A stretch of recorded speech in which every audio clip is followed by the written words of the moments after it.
Hello and welcome to another episode of the Working Conversations podcast, where we talk all things leadership, business communication, and trends in organizational life. I'm your host, Dr. Janel Anderson. Today, we're going down a somewhat personal path. This episode is about technology, kitchen appliances, and the future of your home. If you've been following my work or you've heard me give a keynote speech, you probably know that I like to reverse engineer recipes from my favorite restaurants in my kitchen at home.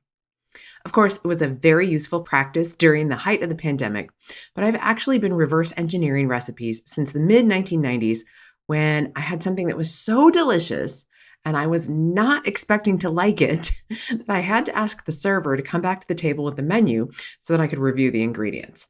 I discreetly wrote them down and started reverse engineering that recipe in my kitchen at home. It took a few tries, but eventually I perfected the recipe. If you're curious, it's a recipe for bruschetta. What I now have come to know is properly pronounced as bruschetta. And how do I know this, you ask? Well, in 2014, I submitted my recipe in a contest that was happening in 14 cities around North America. The top winner in each city was invited to a recipe showdown in Las Vegas at the MGM Grand Hotel. I won the contest in the Minneapolis market, and I was whisked away to Las Vegas, where celebrity judges were officiating the recipe contest. None other than the famous Spanish chef Julian Serrano was one of the judges. In fact, he was the judge who corrected me on the correct Italian pronunciation of bruschetta. And if you want to try my now famous bruschetta recipe, I'll put a link to it in the show notes. Okay, on to our topic for today. The kitchen, technology, and the future of your home. And at the center of it all, smart appliances. In recent years, smart appliances have become increasingly popular among consumers thanks to their ability to connect to the internet and provide a range of advanced features and functionalities. These appliances are designed to offer greater convenience, energy efficiency, and automation, making them a must-have for any modern home. But a lot of consumers who are buying these smart appliances are not letting them be smart. Appliance makers like LG and Whirlpool are reporting that only about 50% of smart appliance owners have them connected to their home Wi-Fi. And if they're not connected, well, they're not being given a chance to use their smartness. So why are consumers not connecting their dishwashers to Wi-Fi? Surely they don't think the dishwasher is going to binge watch Netflix instead of wash the dishes. And for the 50% or so who do connect the appliances to Wi-Fi, why do they connect them and what benefits do they see from it? Now, if you're not familiar with smart appliances, let's start with some basics. They are part of the Internet of Things, or IoT for short. That is, objects, appliances, gadgets, and the like that are now connected to the internet that didn't used to be connected to the internet. Your doorbell, your Alexa device, your Nest thermostat, and so on. Today, on this episode, we're zeroing in on appliances. Now, one of the primary benefits of smart appliances, of course, is their ability to connect to the internet, which allows users to control and monitor them remotely. For instance, a smart oven can be preheated from a smartphone app, meaning that dinner can be ready as soon as the user gets home, provided the dinner was already in the oven. Or at least the oven is hot when you get home, saving you the 20 minutes it takes to preheat. Similarly, a smart thermostat can be programmed to adjust the temperature of the house according to the user's schedule, ensuring that they always come home to a comfortable environment. And because you can control it remotely using an app on your phone, if your plans change and you decided to stay out late, you can change up your thermostat remotely, saving energy and money by not cooling or heating your house when you're not there. And there are other ways in which smart appliances can help save energy, which is not only good for the environment, but also good for your wallet. For example, a smart washing machine can be programmed to run during off-peak hours when electricity and water are cheaper. Additionally, a smart fridge can be set to regulate its temperature based on the amount of food inside, which can help reduce your energy consumption. Another benefit of smart appliances is their automation capabilities. For example, a smart vacuum cleaner can be programmed to clean the house at a specific time without any intervention from the user, except to empty the canister that picks up the dog hair, the crumbs, and whatever else it vacuums up. Although some of the newer models of Roombas and other smart vacuums will automatically empty themselves when their canister is full. How cool is that? All right, so With that as the background, let me share a few of my practical thoughts on smart household appliances. And as for the vacuum cleaner, I do have an iRobot vacuum cleaner. It's not the model that empties itself, unfortunately, so I still have to be around to empty the canister every 15 minutes or so. Is it the total solution to keeping the floors clean in my home? Nope. Does it carry its weight and make the job at least a little bit easier for the humans who live here? Absolutely. Now, a few months ago, we got a new dishwasher, and it's a smart appliance from LG. It's connected to the internet via the Wi-Fi in my home. Now, a dishwasher is qualitatively different from a smart fridge that can potentially tell if you're getting low on some of your staples, or an oven that you can turn on ahead of time so that it's preheated when you get home from the store with the dinner that's going to go into it. The data from a dishwasher doesn't seem to have the same practical application for making my life easier. I suppose if part of it is wearing out and I need to do maintenance on it, well, it would be helpful to know that. But hopefully that's not a regular occurrence.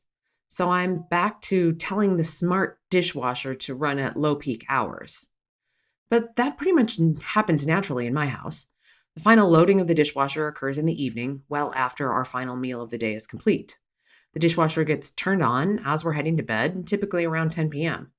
So we're already using it during off-peak hours, more or less, just on our own. We don't need it to be smart for that. However, allow me to share some of my more suspicious thoughts on household appliances like the dishwasher. Consumers may not feel confident that they know the full range of data that's being mined from their smart appliances by the manufacturers. Is LG noticing that we run the dishwasher approximately every 2.4 days and then selling that data to Procter & Gamble, the maker of Cascade dishwasher pods, which we happen to use? If they are, and they're telling Target, where I shop for dishwasher detergent, telling them that I might be getting low on dish soap and enticing me with a special price, well, I'm actually okay with that. I like to consider myself a price-sensitive consumer. So when something that I typically purchase is on sale, I'm more primed to buy it, and I appreciate the good deal. Also, if there's a safety recall on the appliance, or if there are features that I'm not using that might save me time or money, I'm okay with the smart appliance knowing my usage and being in touch with me with helpful tips. On the other hand, if my LG refrigerator with a built-in water filter that needs to be changed periodically is telling me to change the filter more often than it truly needs to be changed, and I'm replacing the filter before I need to, and in the meantime, driving more revenue for them, well, no thank you. Now, if my older model LG oven was a smart oven and I could turn it on while I'm still in Costco buying the items that I want to cook in said oven, then yes, I would use the smart features. Now, my current oven is not that smart, but it's a little bit smart. Maybe it's not in the advanced math class, but it does have some useful features that older models don't have.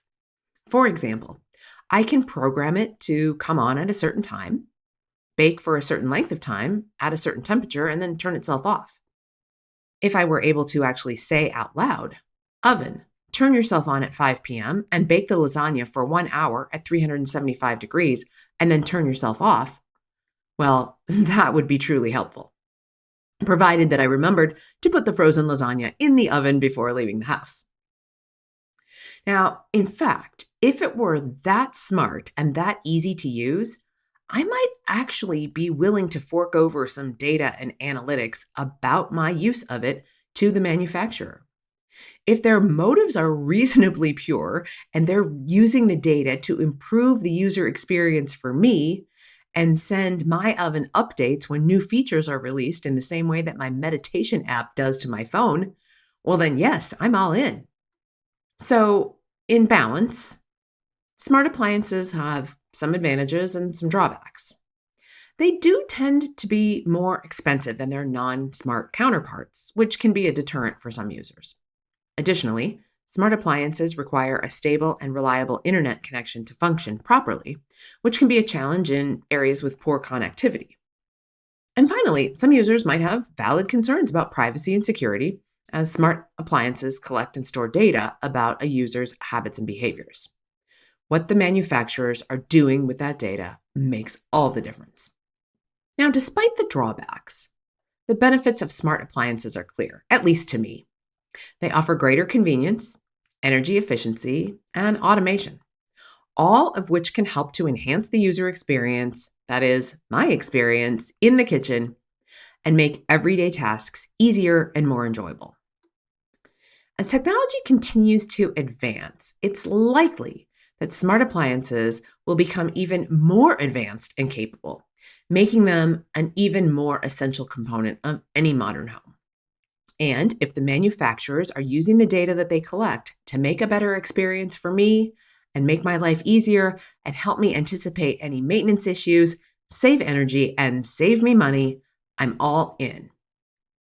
I don't feel like we're there yet.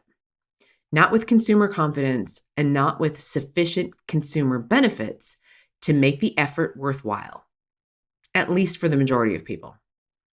I do believe that we're getting closer, however. And I predict that within the next 5 years, there will be massive improvements in the consumer benefits in the Internet of Things generally and with smart appliances specifically. Now, if I had a super smart oven, would it be able to make my special bruschetta recipe? Nope, not at all. We humans are still a critical piece of what goes into our smart homes, at least for now. If you enjoy this content and you're watching on YouTube, make sure you hit the subscribe button and knock that little bell so that you'll get notified every time there's a new episode out. I'm also starting to make some other videos on YouTube as well. So if you do listen on a podcast player, you'll want to head over to YouTube and subscribe so that you don't miss a thing. Wherever you are listening or watching, please leave me a review. It helps other listeners find me, and it just plain old makes me feel good. Until next time, my friends, be well.